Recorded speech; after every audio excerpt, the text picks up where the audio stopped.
Hello and welcome. Not to Project Caesar, no. For the first time, welcome to Europa Universalis 5. This game that we've been hyping up for over a year now has finally been officially announced and confirmed to be EU5. And in this video, I get to share a little bit of my experiences with this in-development, work-in-progress version of the game that I've had access to for about a week now. I'm going to be making a lot of videos on EU5 in the coming weeks, months, and hopefully years to come.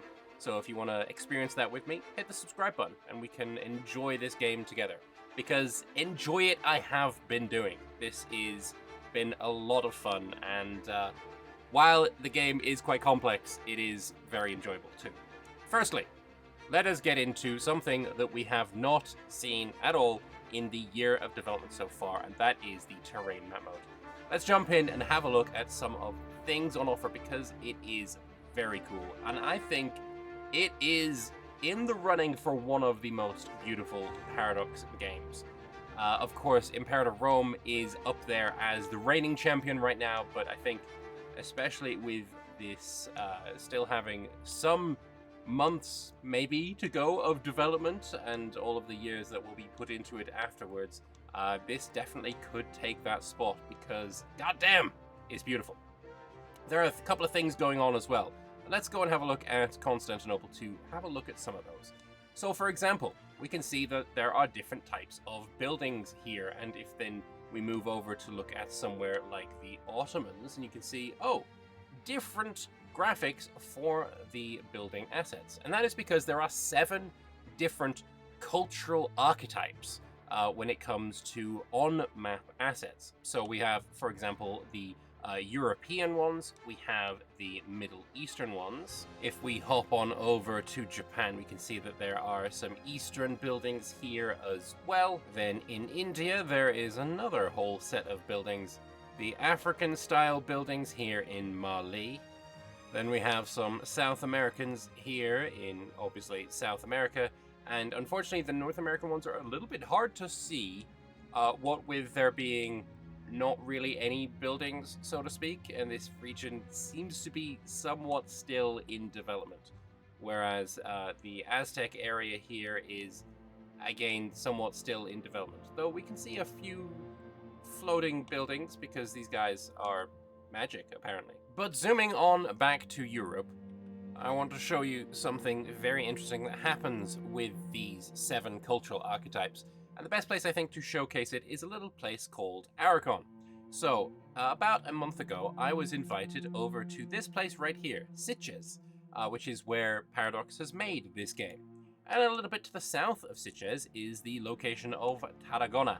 And we can see here that we have the European style of building for the majority, but in the north, we have a little bit of the Middle Eastern style. And that is because this game will show you cultural minorities within your locations and show those buildings on the map.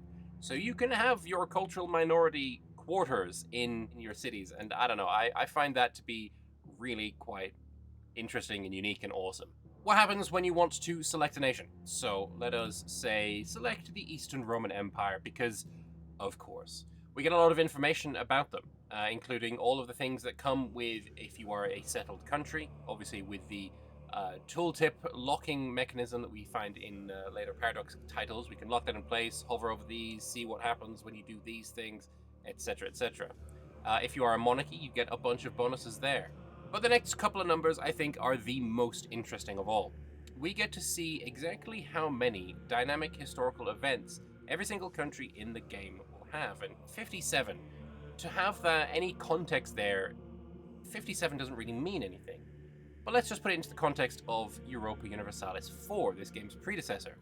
In that game, England, the country with arguably the most amount of content in the game, had around 45 dynamic historical events.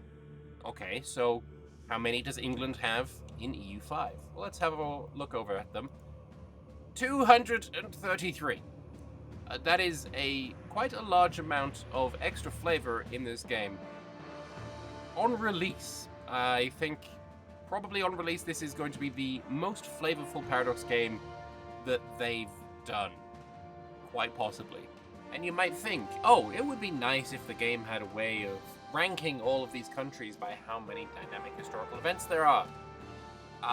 Yeah, no, the game just does that as well. If we have a look at the country selection, they are automatically ordered by unique content.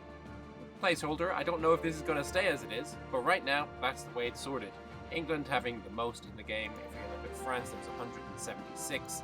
The Ottomans there at 150. Austria with 145. Going down. Great Yuan. They live for like 20 years. 66 there. And then, of course, we have the number to the right of that, the 31 here, and that is how many country bonuses you get. And essentially, these are, a lot of them, advances in using their tech system as a replacement for the national ideas that are no longer in the Europa Universalis franchise. So, for example, the English Bill of Rights here, giving you a bonus there. Rulers of the Wades, blockade efficiency, representative parliament, giving you all of those bonuses. Another thing I love, and for this we'll move on over to the Teutonic Order, is the army system and the way they are represented on the map. As you can see here, this is one army, and it is made up of a bunch of different models. If we're just talking about infantry here, you can have up to 30 distinct models in a single army, and I mean, personally, I think that's really, really cool. Now, you can see, though, that with this army, there are a bunch of visually distinct models. This guy is wielding some kind of scythe. This guy has a hood. This guy's on a horse because he's probably a noble levy. There's a guy that kind of looks like a man-at-arms in the back there, a guy with a spear, etc. Now, if you have a higher amount of discipline in your army, these guys will actually look more visually unified. They will have uniforms. They will have the same weaponry. And you can then tell at a glance how professional your enemy's army is based purely on the visuals, and personally I think that is kind of amazing. If you have an army that is made up almost entirely of cavalry, then all of the units will look like cavalry. If you have a bunch of elephants, they will look like elephants. If you just have infantry, you will have just infantry. And it will also show you if you guys are professional soldiers, if they are levies, what kind of levies they are.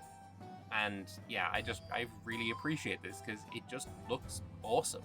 So I deliberated for quite a while over what kind of video I wanted to make, because I am only allowed to showcase 30 minutes in this video. I am allowed to say whatever my thoughts and feelings are, even if they are negative. But I do also think that making a review at this stage is quite disingenuous. I'm also not really a min-maxy kind of player, so I haven't dug into the numbers to crunch them all and see exactly how every intricate little cog works. But what we haven't gotten so far very much from Paradox is an AAR, after action report, a sense of how the game actually plays when you have it in your hands and you're playing a campaign. And other than the Norway AAR that we got on Christmas Day, which is a beautiful Christmas present, we haven't got much of that. And it's something I've wanted a lot.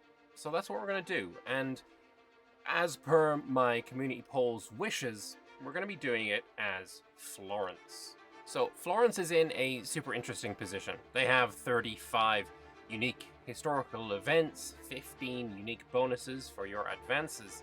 And one of the most interesting parts of this is they are also split between two separate markets. They are in both the Venice market and in the Genoa market. I don't yet know if that is a buff or a nerf to them, and maybe in this little playthrough, we're going to find that out. So, with that out of the way, let us play a little bit of a game as the Republic of Florence. The first thing that I do in any game of EU5 is set up my cabinet. Arezzo is a province that is not yet integrated, so I give that a go, and also set the head of my cabinet. Next up is my estates. My Signora government reform needs to be enhanced with a little bit of sortition for the tax efficiency. The clergy give a bit of advisory council to make the efficiency of my cabinet go up, and then the burghers basically get everything, because I love money and the burghers give me lots of money. Next up is my research. I start off with some trade capacity, and then I see that I've got a unique Florentine advance, though it's not something I want to take before I get institution growth, as the Renaissance will be spawning at some point pretty soon. I then set up a few extra researchers just for good measure. Onto my possible rivals, though. I need to decide who it is that I want to take. I can only have one rival. As we saw with Unique Advance, Florence is very good at making fine cloths, so I want to see what kind of goods that will help me for that. Alum is one of those goods, and I noticed that there is a location right next to me that has alum. So, naturally, I'm going to make them my rival, and hopefully we will be able to conquer them in the near future. Trade-wise, as I said, we're in 2 markets, so I just basically look for whichever trade is going to give me the most amount of money right now, and maybe we can set it onto automatic after that, and just let the game choose what it is that I want to trade. However, I do build a couple of extra markets because, well, it'd be nice if we had a little bit more to trade. Along with alum, dyes were really useful for making fine cloth, and looking at where I can get some dyes in the world, I again noticed that there is a location really close to me. So I make a note of that, and hopefully we'll be able to conquer them as well. I noticed that my commoners are pretty unhappy, so looking at the privileges I can give them, I let them have a seat in Parliament. Maybe that'll come in handy later. I noticed that my weaponsmith is lacking coal and is not actually operating at all. So putting into the search bar coal, I can find the charcoal kiln and finding where I can build that, and hopefully that will allow us to fill the weaponsmith and have it functioning again. I am over my cultural capacity limit.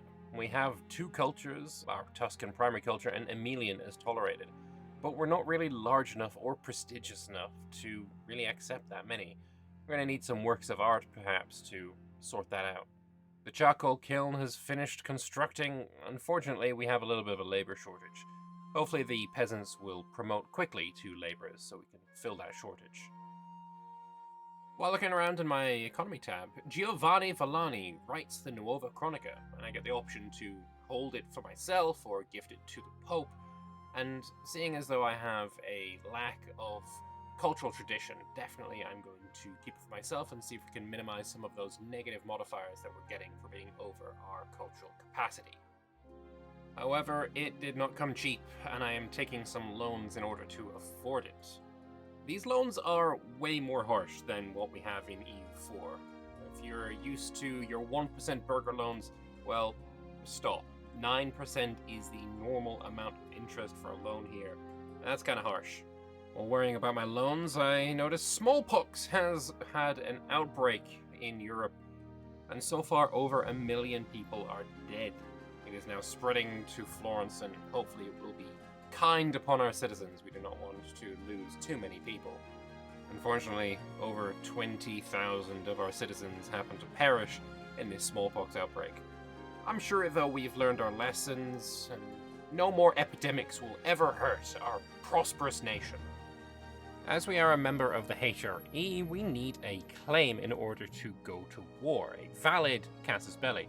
One of the ways you can do this is to call a parliament. Florence's parliament is called the Priorato, and it decides to conduct a census. If the debate passes, we'll gain some stability, but that's really not what we're after here.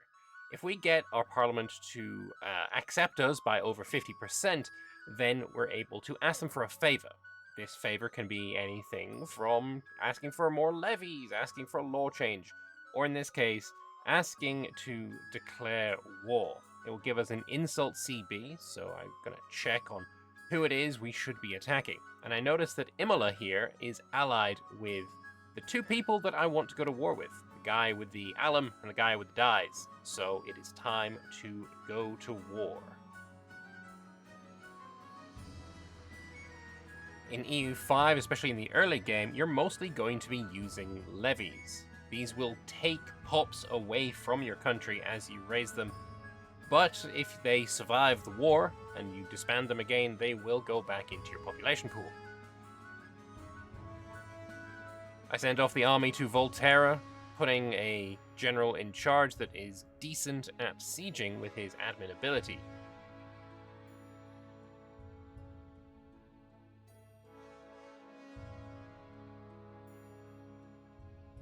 I then detach a siege stack and send the army off to do something a little bit more useful than just sitting around sieging a fort forever. This time there is no fort on their capital, and it is only going to take about 2 weeks' time in order to siege. As they are fully occupied, I can separate piece them, take their land, and we expand our state for the first time in this campaign.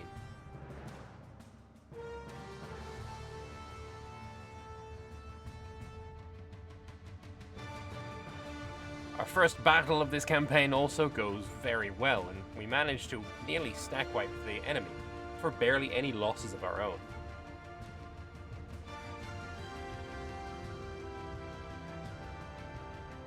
The second battle, though, looks to be a little bit tougher. The game is telling me that we're probably going to lose because the enemy commander is just so much better.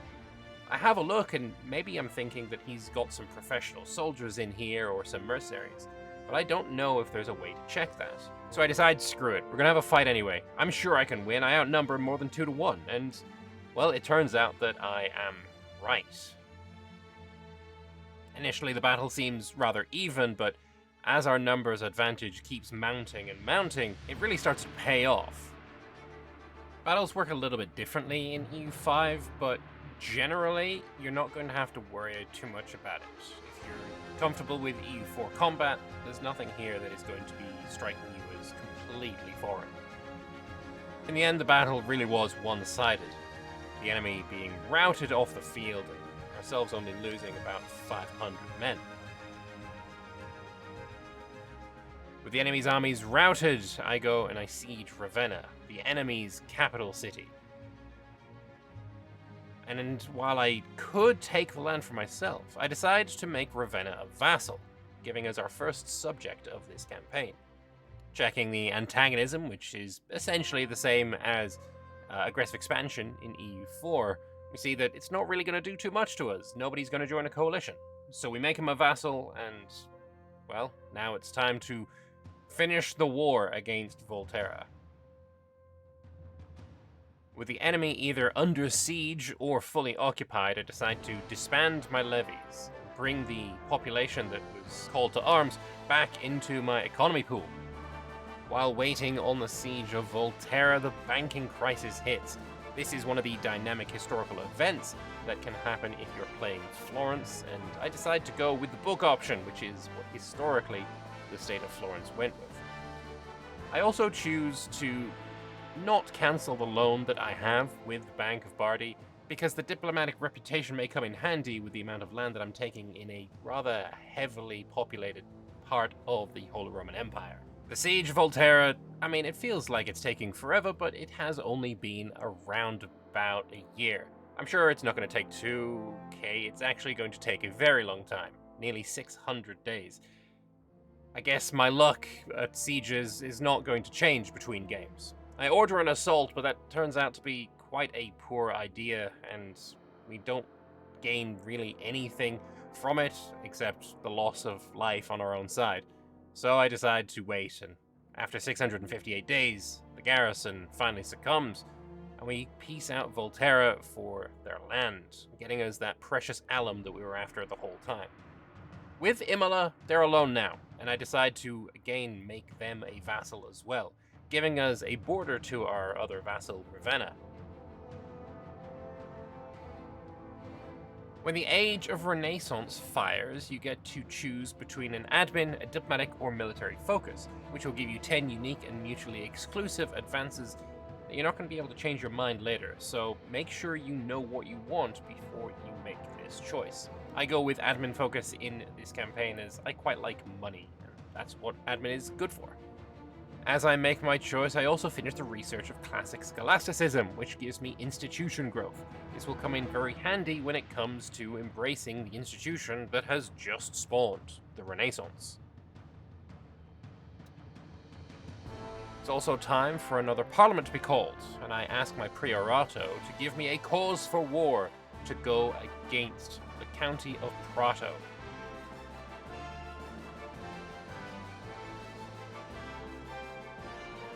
They have a couple of allies, but most importantly, Siena is not going to join the war. This should make it incredibly easy. None of the countries that I am now arrayed against have a capital fort. It should simply be a case of walk in, have a 2-week siege, and then walk out again.